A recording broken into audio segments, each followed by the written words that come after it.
Selamat datang kembali di perjalanan horor. Kali ini saya akan menceritakan tentang cerita mistis Kresek berdarah di pasar malam. Kita langsung ke ceritanya.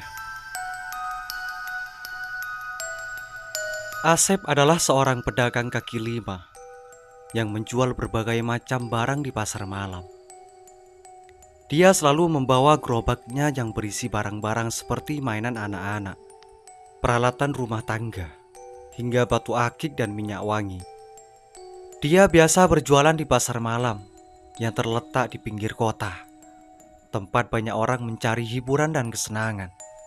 Pasar malam itu selalu ramai pengunjung, terutama pada malam minggu.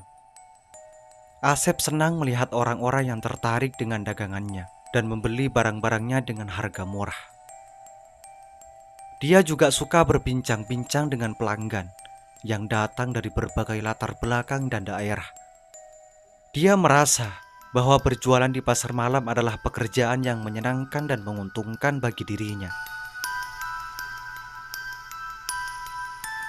Pada suatu malam, setelah pengunjung semakin sedikit, datanglah seorang pelanggan berpakaian serba hitam.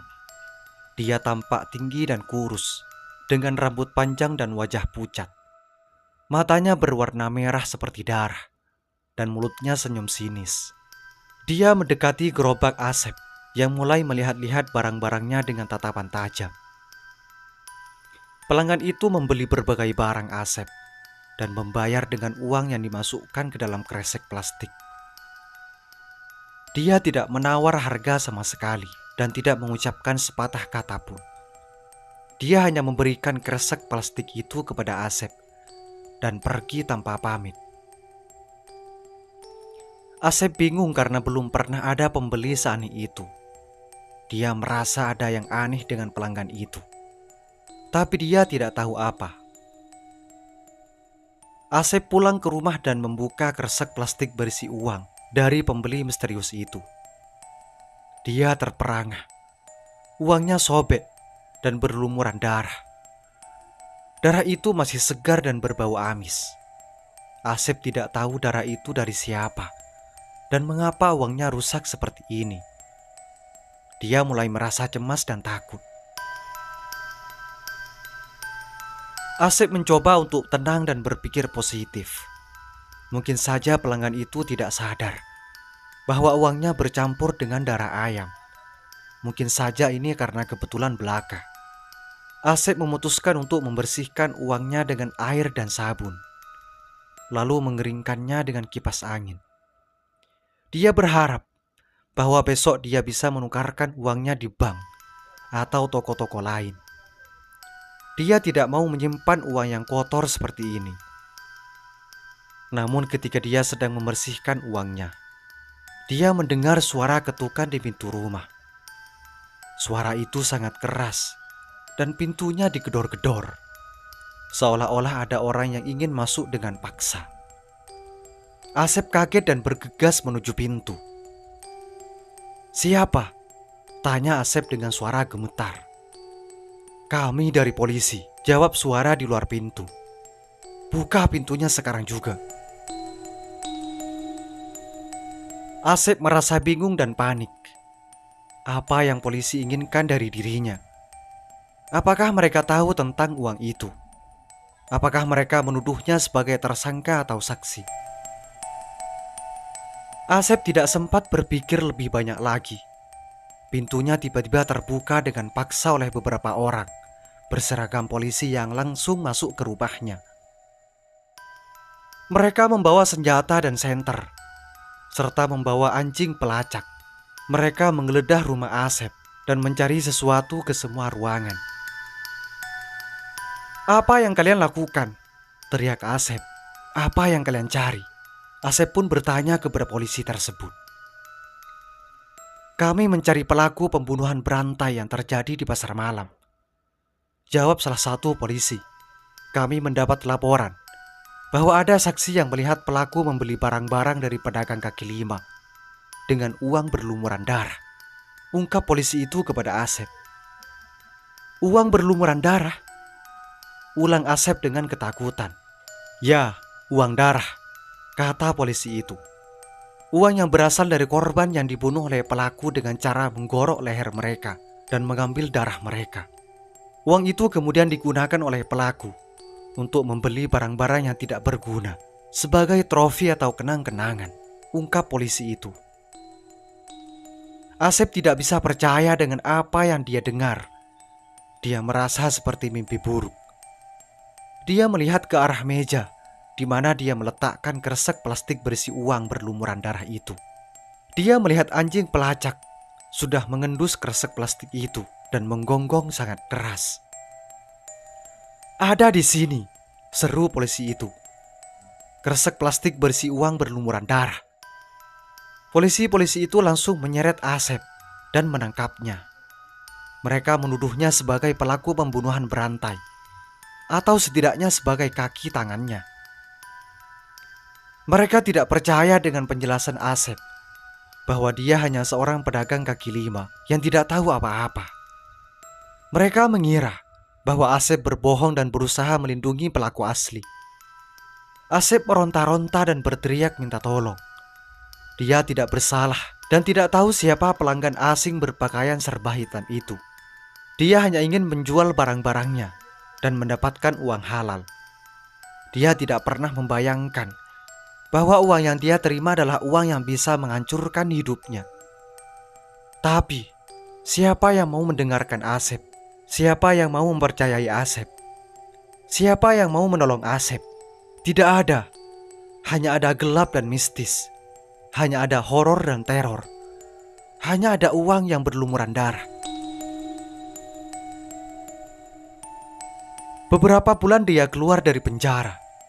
Asep mulai merasa dihantui oleh kehadiran sang misterius. Dia sering mendengar suara-suara aneh di malam hari. Suara itu seperti bisikan, tangisan, atau tawa yang menggema di telinganya. Suara itu membuatnya tidak bisa tidur nyenyak. Dia juga sering melihat bayangan hitam berkeliaran di rumahnya.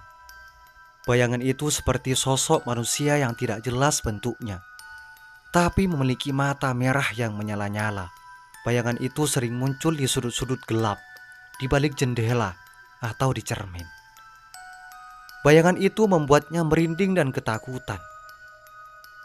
Asep semakin ketakutan dan tidak tahu harus berbuat apa. Dia mencoba untuk mengabaikan suara-suara dan bayangan-bayangan itu. Tapi semakin hari semakin kuat dan sering. Dia merasa bahwa ada sesuatu yang ingin menyerangnya atau membunuhnya. Dia tidak berani menceritakan hal ini kepada siapapun karena takut tidak percaya atau dikira gila. Dia juga tidak berani keluar rumah karena takut ditangkap polisi lagi atau diserang oleh pelaku pembunuhan berantai yang masih bebas. Dia hanya bisa berdoa dan berharap bahwa semua ini akan segera berakhir. Asep memutuskan untuk meminta bantuan kepada orang pintar. Orang pintar itu adalah seorang dukun yang tinggal di desa terpencil, yang terkenal bisa mengusir makhluk halus dan menyembuhkan penyakit. Asep mendengar tentang orang pintar itu dari salah satu temannya yang pernah dibantu olehnya.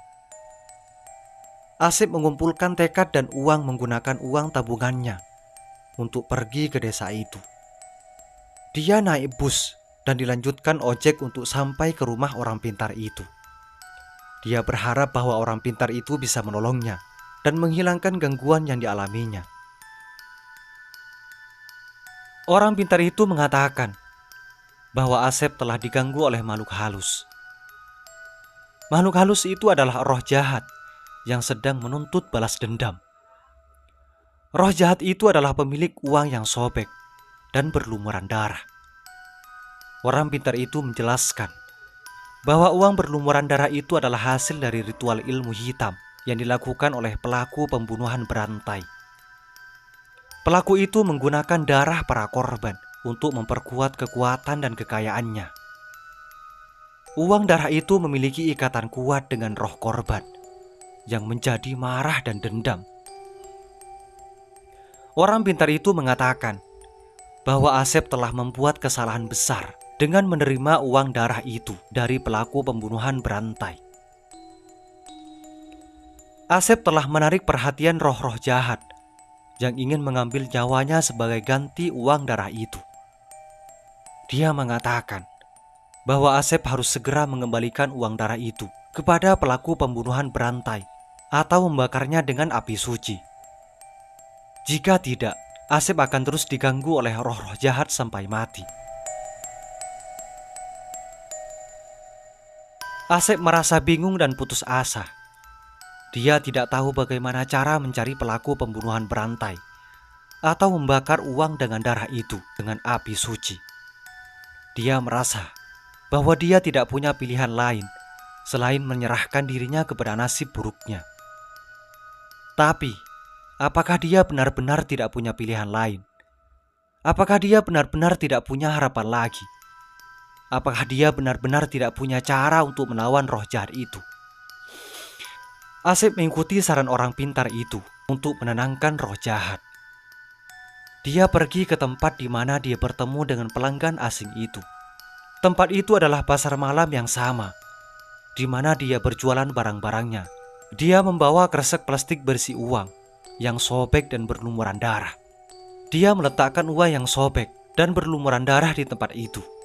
Dia juga meminta maaf kepada roh jahat itu. Dia berdoa dengan tulus dan mengucapkan kata-kata, "Maafkan saya. Saya tidak bermaksud untuk mengambil uang Anda atau mengganggu Anda.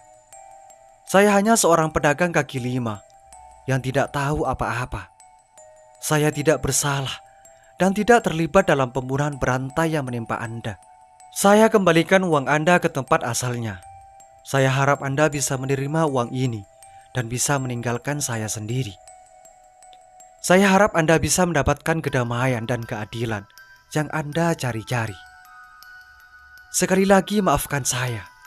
Asep mengucapkan kata-kata itu dengan suara lirih dan penuh penyesalan.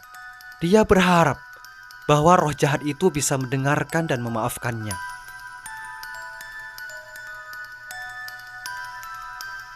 Sampai di kemudian hari, roh jahat itu akhirnya tenang. Asep tidak lagi diganggu oleh kehadiran sang misterius. Dia merasa lega dan bersyukur bahwa semua ini sudah selesai. Namun Asep masih tidak tahu siapa pelanggan asing itu dan mengapa dia membayar dengan uang yang sobek dan berlumuran darah. Dia masih penasaran dengan identitas dan motif pelaku pembunuhan berantai yang masih bebas berkeliaran. Dia juga masih merasa bersalah dan sedih atas nasib korban-korban yang meninggal dengan tragis karena uang darah itu. Dia merasa bahwa dia tidak bisa melupakan mereka begitu saja. Dia berjanji kepada dirinya sendiri bahwa dia akan mencari tahu kebenaran di balik semua ini. Dia berjanji bahwa dia akan membantu polisi untuk menangkap pelaku pembunuhan berantai itu. Dia juga berjanji bahwa dia akan membela hak-hak korban-korban itu. Dia berjanji bahwa dia akan membersihkan nama baiknya. Dan dia juga berjanji bahwa dia akan menemukan kedamaian dan kebahagiaannya kembali. Dan cerita pun selesai. Semoga bermanfaat.